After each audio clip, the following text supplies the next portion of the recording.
chers amis.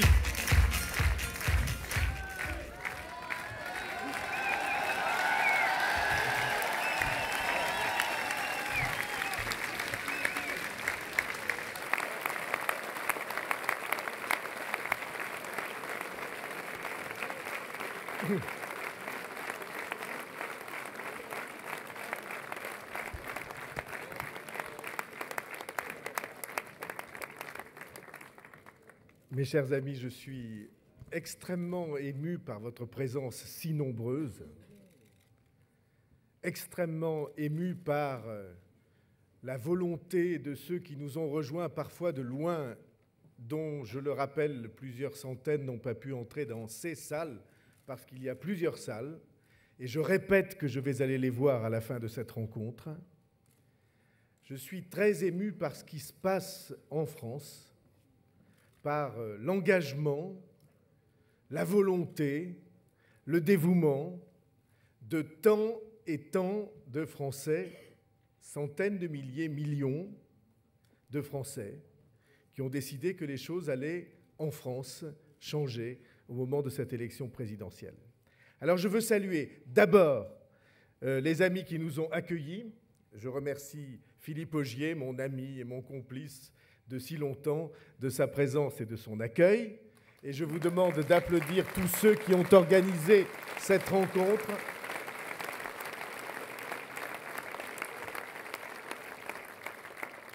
Je faisais signe à la cabine que moi, je n'entends rien. Je ne sais pas si vous entendez quelque chose. Si, ça va à peu près? Bon, alors si la cabine voulait bien nous remonter un peu ce qu'on appelle les retours, voilà, que j'ai l'impression d'être avec vous. Je voulais saluer les parlementaires nombreux, ceux qui se sont exprimés, les parlementaires du Calvados. Alors je salue. C'est pas terrible votre réglage, les amis, là. Hein? Je ne sais pas ce que vous allez faire, mais ça serait bien que ça s'arrange. Donc, je salue Rodolphe Thomas, le jeune député maire d'Hérouville.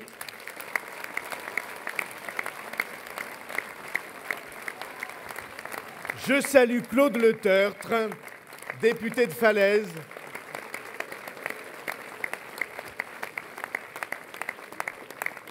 Je salue mon ami et complice Jean-Léonce Dupont, sénateur du Calvados.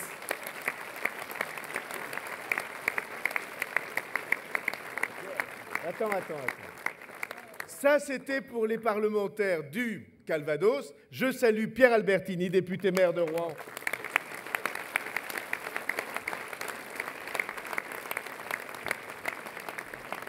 Qui porte dans notre courant de pensée la responsabilité du projet.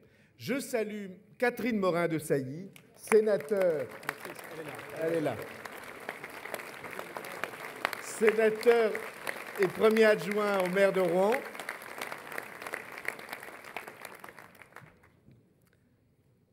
Et puis, je salue les parlementaires qui nous ont rejoints. Jean-Jacques Gégou, sénateur du Val-de-Marne. Gérard Vignoble, député du Nord. Philippe Nogrix, sénateur d'Ille-et-Vilaine.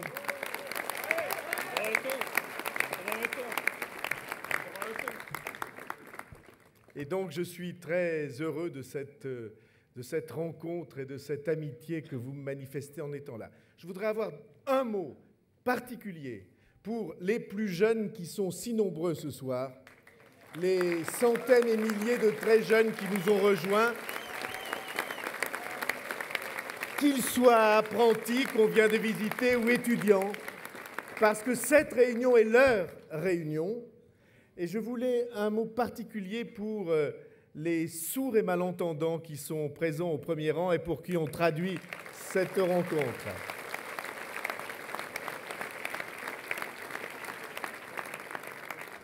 Puis il n'y a pas que les jeunes, il y en a aussi quelques-uns de plus âgés et ils méritent nos applaudissements.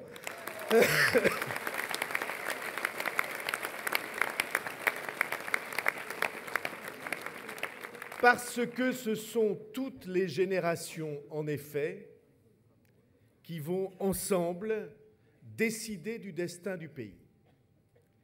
Et au fond, cette élection qui est scrutée absolument partout dans le monde, le nombre d'articles qui, dans la presse américaine, sud-américaine, d'Extrême-Orient, se multiplient sur ce qui est en train de se passer en France.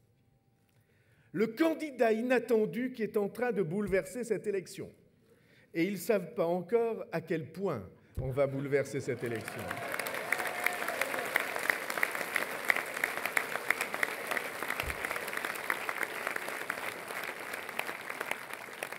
Cette immense surprise qui est en train, en effet, d'intervenir dans un scénario qui paraissait joué à l'avance, décidé à l'avance, ce n'était pas la peine qu'on organise le premier tour, puisqu'on connaissait déjà ceux qui seraient en piste pour le deuxième tour.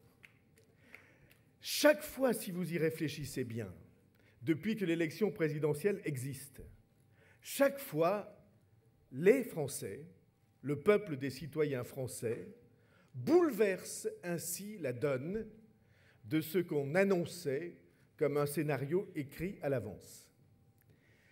Et les observateurs, chaque fois, se perdent en analyse pour savoir quelles sont les causes de cette surprise. Bien, pour moi, la cause principale de la surprise qui, chaque fois, vient changer le résultat attendu de l'élection présidentielle, c'est une cause extrêmement profonde, extrêmement solide, qui a une immense signification et qui est celle-ci: le peuple des citoyens veut ressaisir le pouvoir dont on voulait le priver. Les citoyens français voient, entendent et observent qu'à l'avance, on voulait leur imposer un scénario.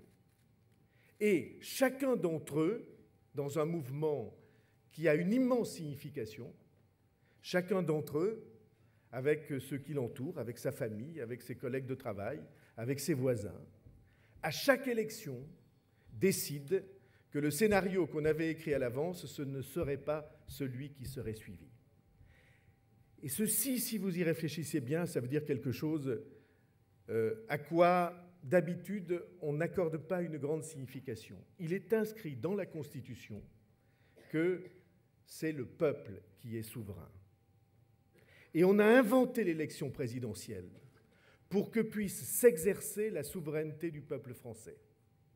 Parce que l'élection du président de la République au suffrage universel donne au peuple des citoyens le pouvoir de changer la donne s'il le souhaite. Et c'est cela qui est en train de se passer dans notre pays. Le peuple des citoyens a décidé que le schéma habituel de la politique dans lequel on voulait l'enfermer ne lui convenait plus, qu'il avait connu trop d'échecs et qu'il était temps que l'on tourne la page sur ces 25 années d'échecs.